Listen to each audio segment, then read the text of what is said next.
flower farm ni Mr. Davis and family. Lawak. Hanggang doon pa. Tapos ito naman yung oatmeal. Ito ginagawang oatmeal. Sabi nung nakausap ko rito,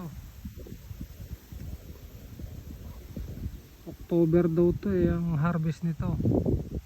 Sigurado makina ang pang harvest nito. Pag karet mano-mano abuti na isang buwan. Sa lawak na ito. Daming mga turista.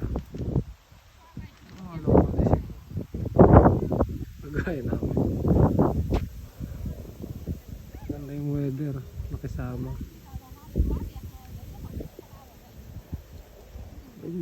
Mamaya pupunta tayo sa mismong site. Okay, bye bye.